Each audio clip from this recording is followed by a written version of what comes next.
सबसे पहले आप सभी संतों, सज्जनों और देवियों को सादर साहिब बंदगी। विषय है कबीर आश्रम बैगवा कौशाम्बी का निर्माण और इसके संस्थापक कौन थे और इसका स्वरूप कैसे आज जो खड़ा है ये कैसे यहाँ तक पहुँचा।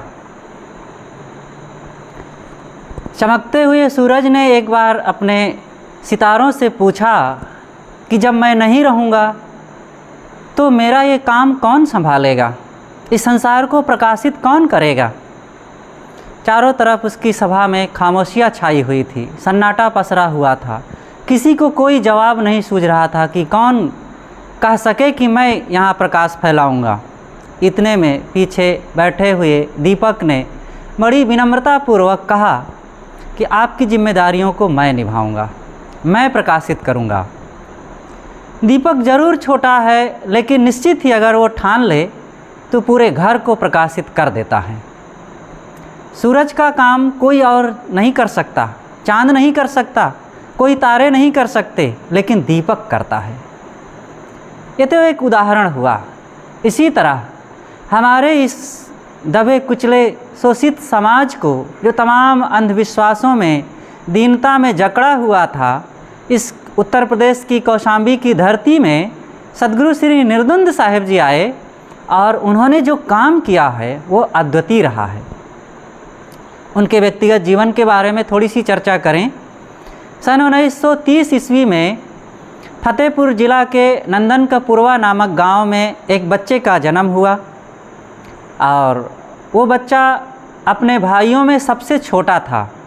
एक सामान्य परिवार था, बहुत धनी भी नहीं थे लेकिन बहुत साधारण स्थिति भी नहीं थी, मध्यम दर्जे का परिवार था। बचपना यूं ही खेलते खाते बीत गया, लेकिन जब 15-16 साल की उम्र हुई तो उनके शरीर में जवानी आई, चमक आई, ऊष्मा आई और उनके मन में होने लगा कि शरीर को बलवान बना करके पहलवानी किया जाए, नाम कमाया जाए। और शरीर को बलवान बनाने में, पहलवान बनाने में वे लग गए। लेकिन धीरे धीरे समय बदला, उम्र बदली और 2-3 साल बीत गए। उनको समझ में आया कि चाहे जितना शरीर को बलवान बना लिया जाए और नाम कमा लिया जाए, दुनिया में लोग जान भी जाएं, लेकिन एक दिन तो ये शरीर सारा बल ख़त्म होगा, बुढ़ापा आएगा, रोग आ सकता है, मौत भी आएगी, सारा नाम, सारा बल, सारा वैभव, सब कुछ समाप्त होना है। कुछ ऐसी कमाई किया जाए कि जिससे यह जीवन हमारा सफल हो जाए, जिससे शांति मिल जाए और मानव जीवन पूरा धन्य हो जाए। कुछ ऐसा काम किया जाए। और यही विचार करके उन्होंने फिर आत्म शांति के उद्देश्य रख करके साधना पथ में आने के लिए ठान लिया। और सन 1950 के आसपास फिर वे सद्गुरु श्री निष्पक्ष साहिब जी के सानिध्य में, उनकी चरण शरण में आकर के कबीर आश्रम बैरी में साधना जीवन जीने लग गए। वे घर परिवार में रहते हुए कोई शिक्षा तो नहीं पा सके थे, उनकी कोई पढ़ाई लिखाई तो नहीं हो सकी थी, लेकिन यहाँ आकर के उनके पास एक दूसरा हथियार था, सेवा का। सेवा करते थे। शरीर जैसे उनका बलवान था, हष्टपुष्ट था, वैसे ही उन्होंने उस शरीर का बखूबी सदुपयोग किया। संतों की सेवा में वे जी जान लगा देते थे और कोई भी काम हो, छोटा या बड़ा, मोटा या महीन, संतों का हो या अपने और साथियों का, भक्तों का हो, सब के सेवा में वे तत्पर हो करके समर्पित हो जाते थे। एक बार उनके गुरुदेव ने उनको समझाया कि बेटा देखो, तुम पढ़े नहीं हो, कोई बात नहीं, इसकी फ़िक्र मत करना, तुम 2 बातों का ध्यान रखना, संतों की खूब सेवा करना और सेवा करने से तुम्हारा अंतःकरण शुद्ध हो जाएगा और तुम ज्ञान की बातों को जीवन में चरितार्थ कर सकोगे, इससे संतत्व तुम्हारा उभर करके आएगा। और दूसरी बात है कि संतों की बातों को खूब ध्यान से श्रवण करना, और जब खूब ध्यान से श्रवण करोगे तो ज्ञान बढ़ेगा और ज्ञान से और सेवा से तुम्हारा जीवन पूरा पवित्र हो जाएगा। और उन्होंने यह काम बहुत अच्छे ढंग से किया। अपने गुरुदेव की बातों को उन्होंने खूब सदैव याद रखा और उसको अक्षरशः जिया। वे खूब सेवा करते थे और सत्संग सुनते थे। इस प्रकार से उनका जीवन उत्तरोत्तर आगे बढ़ता गया। काफ़ी समय तक गुरुदेव संतों के सानिध्य में उनकी सेवा में रहते हुए फिर करीब सन 1964-65 के आसपास वे भ्रमण करते हुए इस क्षेत्र में आए, कौशाम्बी में। यहाँ जब आए वे तो यहाँ का लोकेशन, यहाँ के भक्तों की दशा और उनकी जो जिज्ञासाएं थी, प्रेम था, उनको अच्छा लगा। इस क्षेत्र में रहने लगे, भ्रमण करने लगे। लोगों को भी बड़ी खुशी हुई। यहाँ कोई ऐसा संत नहीं था, कोई आश्रम नहीं थे कि जिससे कि सब लोग जुड़ करके अपने जीवन को बदल सकें। और ये क्षेत्र का एक समाज ऐसा था कि बहुत सामान्य स्थितियों से गुजर रहा था। अंधविश्वास था ही, गलत रहन सहन, खान पान, चाल चलन से समाज दबा कुचला हुआ था। और इनको जगाने उठाने की स्थिति में कोई ऐसा मसीहा नहीं दिख रहा था। सद्गुरु श्री निर्द्वंद साहिब जी ने इसमें खूब मेहनत किया। भक्तों को अच्छा लगा। आपकी रहनी गहनी, विचार, साधना, साधुता और प्रेम सबको बहुत अच्छा लगा। लोगों की आवाज़ धीरे से उठने लगी कि साहब अगर इधर रह जाए, कोई आश्रम बना लें तो हम सबका बड़ा कल्याण होगा। धीरे से लोग कहने लगे। साहब ने पहले तो इंटरेस्ट नहीं लिया, कोई रुचि नहीं दिखाई, लेकिन फिर उन्होंने सोचा कि जीवन है, किसी न किसी आधार में रहना ही पड़ता है, तो क्यों ना हम, जब ये लोग चाहते हैं तो कोई एक जगह चुन करके वहाँ रहा जाए। वहाँ भक्तों को भी लाभ होगा और हम लोग भी रह सकेंगे। कोई साधना करना चाहेगा, साधक भी आएगा, वो भी रहेगा। और ऐसा सोच करके फिर वो इस क्षेत्र में भ्रमण करते रहे।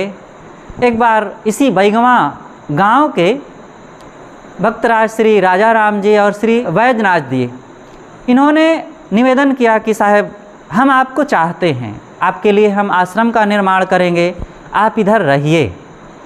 तो साहब भी सोचे कि ठीक है।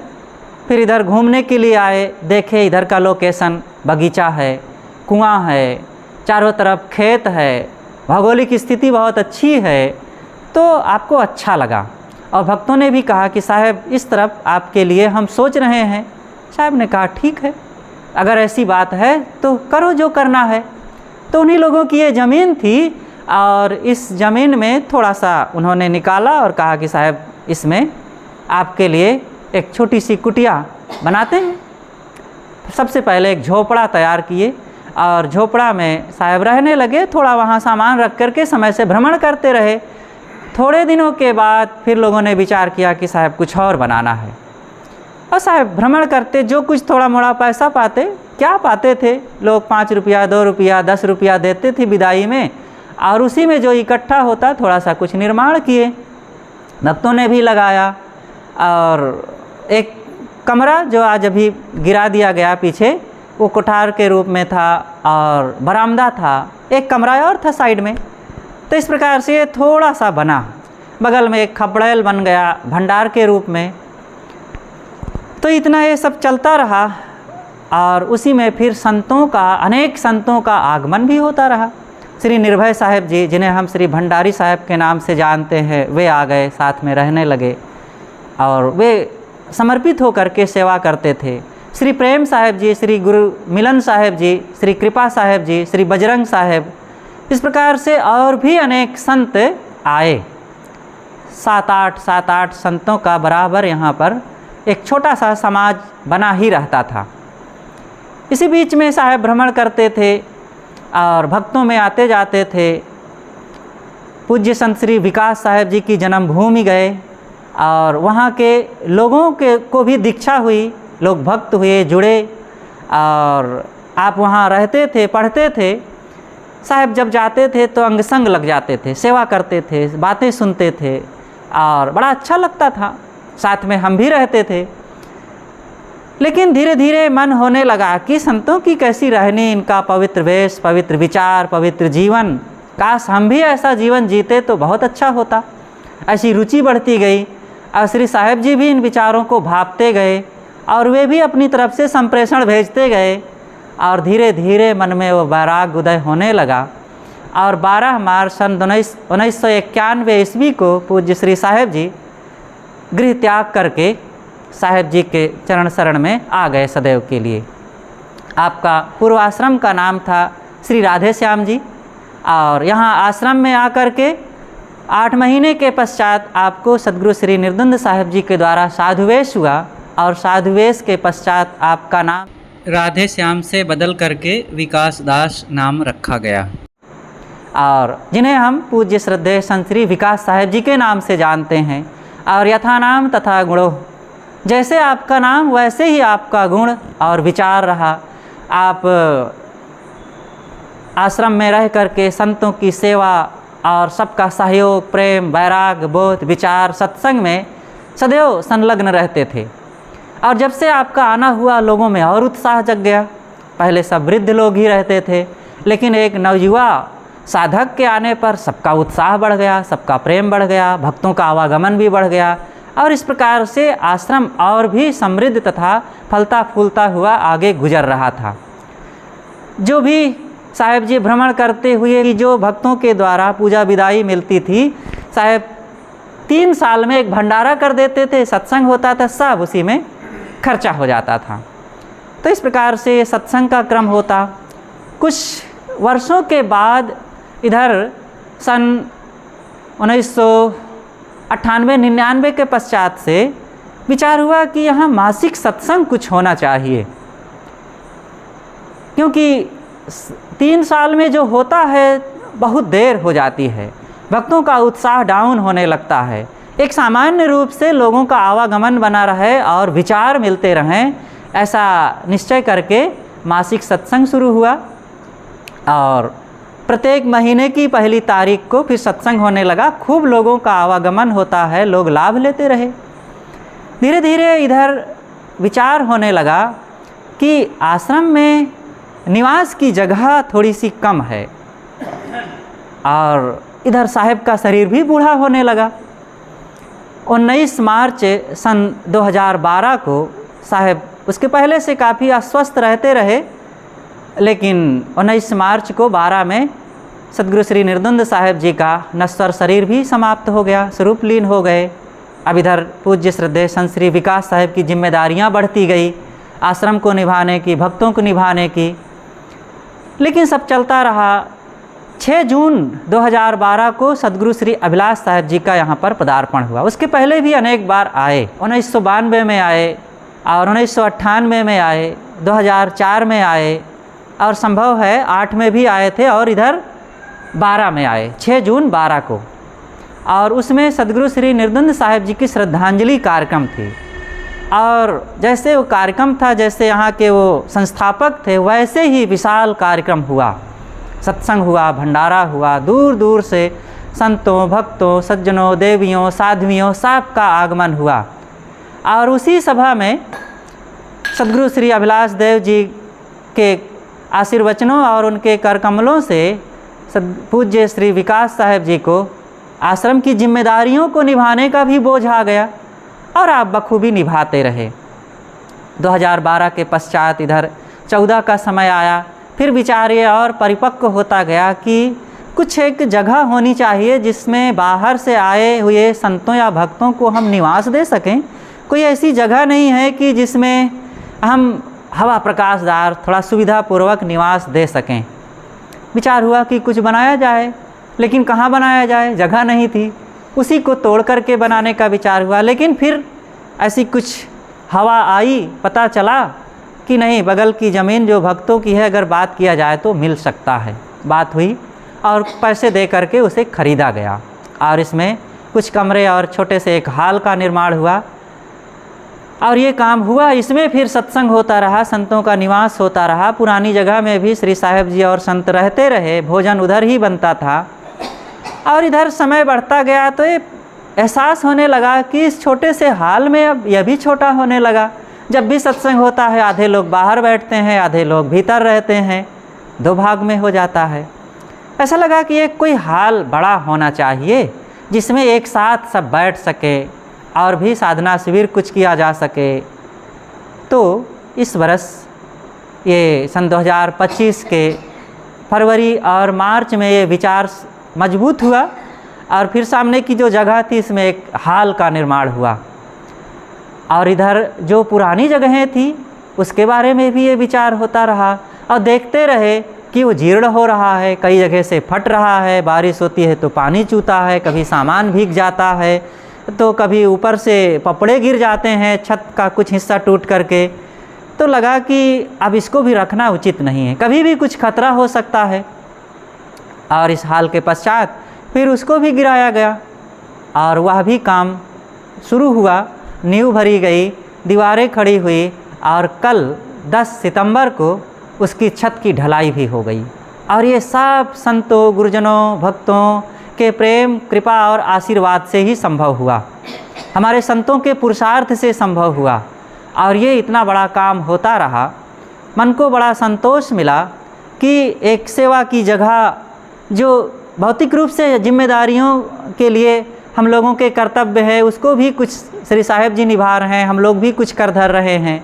और सबसे बड़ी जिम्मेदारी तो यह मकान बनाना नहीं होता है, सबसे बड़ी जिम्मेदारी है साधना करना, प्रेम से रहना, आए गए लोगों का सम्मान हो पाना और आध्यात्मिक खुराक इकट्ठी करना और उसको ग्रहण करना। अगर ये हो रहा है तो भौतिक रूप से भी लाभ होता ही है, उसकी कमी नहीं होती है। उत्तम मध्यम सबका जीवन निर्वाह होता है, साधन और सुविधाएं भी हो जाती है, खाने पीने को, पहनने ओढ़ने को भी मिलता है।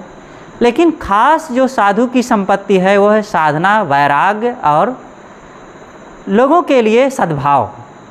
और ये हम देख रहे हैं कि हमारे संतों में भले बहुत ज़्यादा बोल नहीं सकते हैं, प्रवचन नहीं कर सकते हैं, बहुत पढ़े लिखे नहीं हैं, लेकिन इस बात में हमें गर्व है कि सब लोग बड़े प्रेम से, एकता, संगठन, सुमति और मेल मिलाप से रहते हैं, वैराग्य भाव से रहते हैं। ये बहुत सौभाग्य की बात है, ऐसा समाज बहुत कम मिलता है।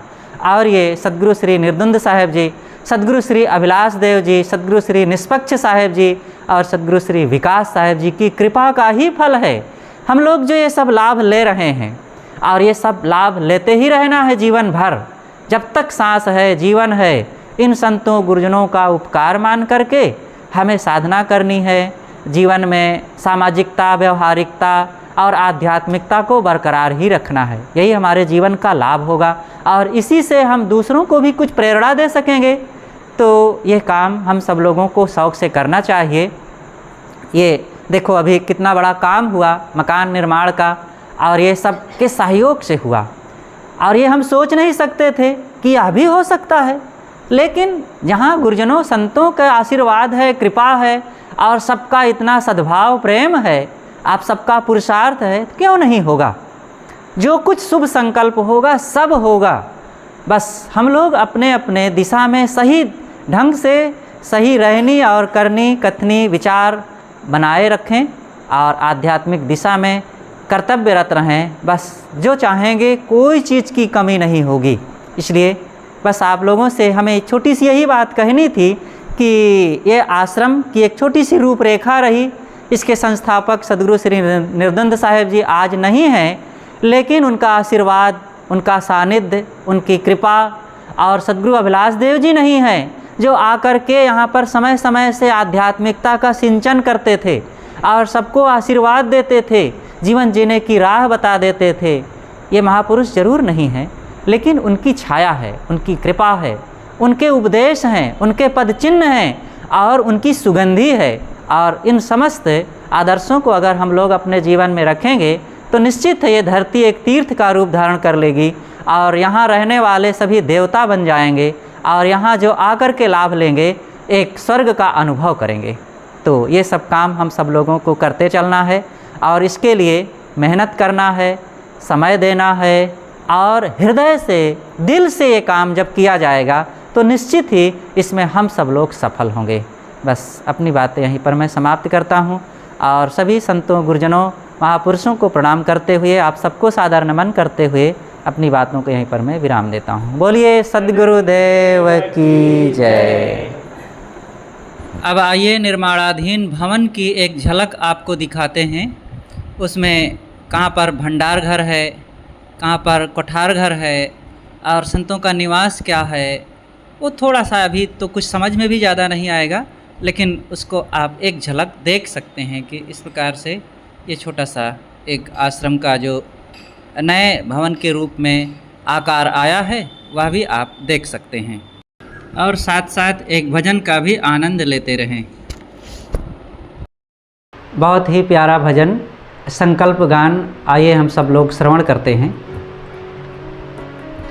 संकल्प हो हमारा इंसान हम बनेंगे, संकल्प हो हमारा इंसान हम बनेंगे, इंसान बन गए तो भगवान भी बनेंगे। संकल्प हो हमारा, हो बौद्ध जैन मुस्लिम हिंदू हो या ईसाई, हो बौद्ध जैन मुस्लिम हिंदू हो या ईसाई, आपस में भाई भाई, आपस में भाई भाई,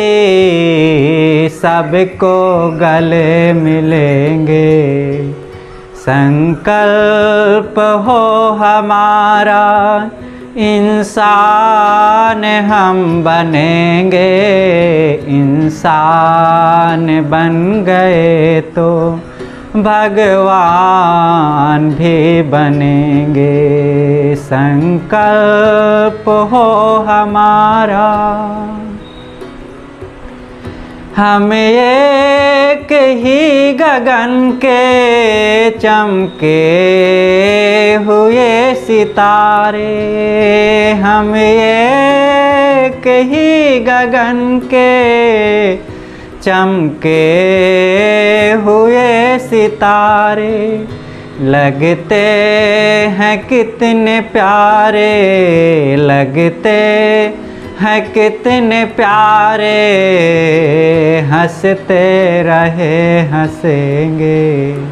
संकल्प हो हमारा इंसान हम बनेंगे, संकल्प हो हमारा इंसान हम बनेंगे, इंसान बन गए तो भगवान भी बनेंगे।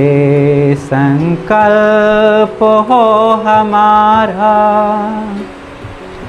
हम एक ही चमन के हैं फूल न्यारे न्यारे, हम एक ही चमन के हैं फूल न्यारे न्यारे, लगते हैं कितने प्यारे, लगते हैं कितने प्यारे, खिलते रहे खिलेंगे। संकल्प हो हमारा इंसान हम बनेंगे, इंसान बन गए तो भगवान भी बनेंगे। संकल्प हो हमारा, मंदिर तो एक ही है, दीपक है न्यारे न्यारे, मंदिर तो एक ही है, दीपक है न्यारे न्यारे, लगते हैं कितने प्यारे, लगते हैं कितने प्यारे, जलते रहे जलेंगे। संकल्प हो हमारा इंसान हम बनेंगे, इंसान बन गए तो भगवान भी बनेंगे, संकल्प हो हमारा। गीता पुराण आगम गुरु ग्रंथ और कुराने, गीता पुराण आगम गुरु ग्रंथ और कुराने, इंसानियत की गाथा, इंसानियत की गाथा हम प्रेम से पढ़ेंगे, संकल्प हो हमारा। इंसान हम बनेंगे, संकल्प हो हमारा। इंसान हम बनेंगे, इंसान बन गए तो भगवान भी बनेंगे, संकल्प हो हमारा।